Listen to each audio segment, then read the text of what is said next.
Yo, this Chef Ricky, your true Pinoy chef, and today, gagawa tayo ng dumpling lasagna. Kaya stay tuned kayo, let's go! Now, ang una natin gagawin, hiwain natin yung ating mga ingredients. So, ito, shiitake mushroom. Tatanggal ko lang yung matigas na part. Hindi natin kailangan yon. Then, hiwain natin to ng pinong-pino. Alright? And then, mga 100 grams to. And, isasama natin to dun sa ating giniling mixture, which is 500 grams giniling na pork. Also, gagamit tayo dito ng large size onion. And hiwain lang din natin siya ng maliliit. Then, ilalagay na natin dun sa ating mixture. And also, 1 bulb of garlic. Then, hiwain lang din natin to ng pinong-pino. At ilalagay na rin natin dun sa ating mixture. After that, ayan na siya. Ilalagay na natin yung iba pang ingredients.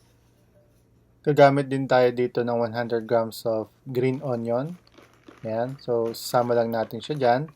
Also, meron ako ditong 1 tablespoon of shrimp powder. Alright. Pero kung meron kayong shrimp, mas maganda yun ang gamitin nyo. Then, 1/2 tablespoon of salt. Alright. And also, 1 tablespoon of black ground pepper. Yan. Mga ganyan, okay na yan. And then, maglalagay din tayo dito ng oyster sauce. At least 4 tablespoon of oyster sauce. Yan, ihalo lang natin siya. Ganyan lang. Okay? Now, pag nilagay na natin yung ating ingredients, then it's time for to use a binder for this. Gagamit tayo dito ng pangko para sa binding ng ating dumpling.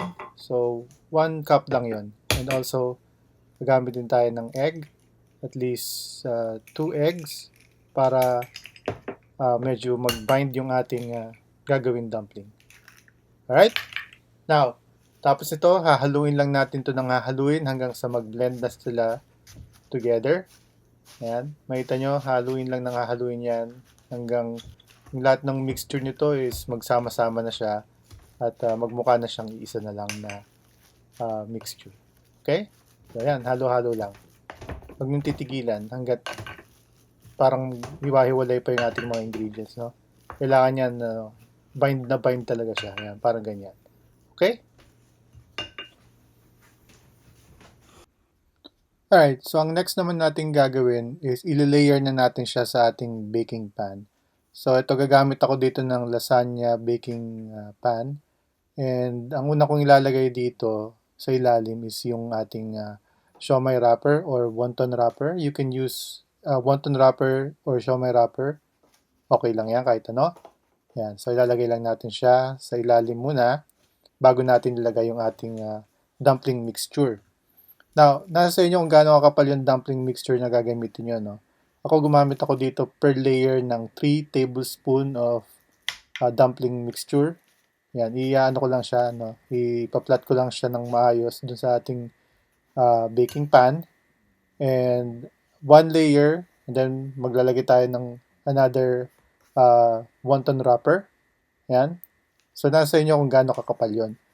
So, ito lang yung prepared kong gamit dito.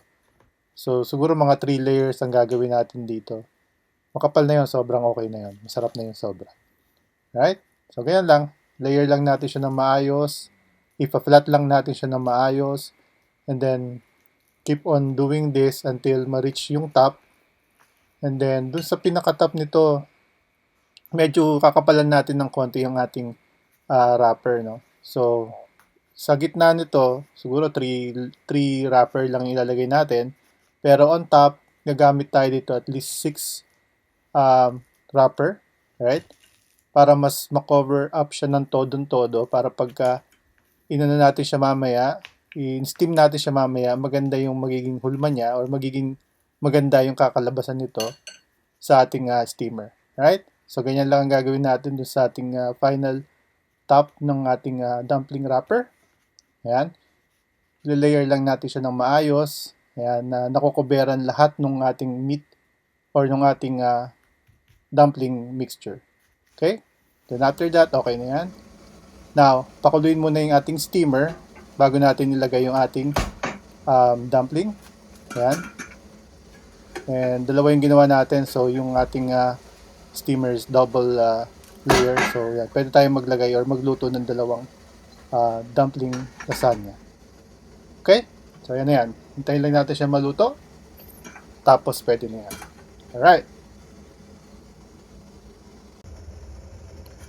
Now, after 30 minutes, ganito na itsura nito and luto na siya. Pwede na natin siyang serve. Okay. Ito na yung ating dumpling lasagna.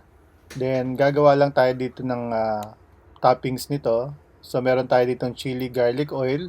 Any chili garlic oil will be okay for this. Nasa inyo kung anong prepared yung chili garlic oil. Lagyan ko siya ng konting toyo. And lalagyan ko rin to ng lemon juice. Pero kung may kalamansi, mas okay yun ang gamitin nyo. Okay, and then ilalagay lang natin siya dun sa ibabaw ng ating dumpling lasagna para magmukha siyang masarap. Alright? Pero masarap yan, promise. Okay? Now, hiwain na natin yung ating dumpling lasagna. Pwede natin itong hiwain ng 8 parts. Ayan, ganyan lang ginawa ko. No?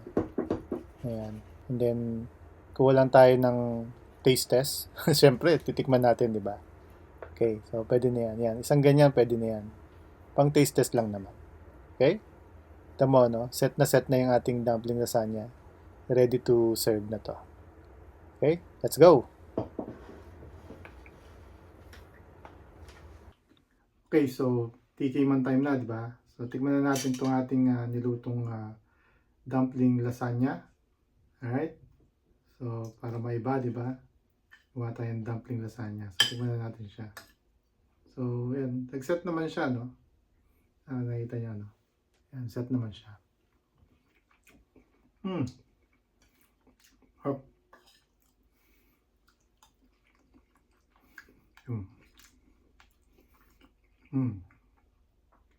Pwede itong appetizer, pwede rin pang ulam.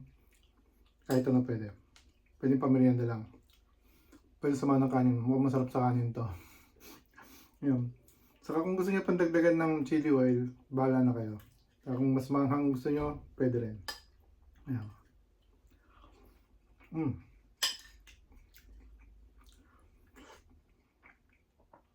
Sarap. Pwede. So ano pang hinihintay nyo? Gaya nyo itong recipe na to. And kung hindi ka pa nakasubscribe sa channel ko, subscribe ka na para laging updated sa mga bago kong videos. Again, your Chef Ricky, your True Pinoy Chef. Kakain na ng dumpling lasagna. Bye for now. Sarap. Sarap.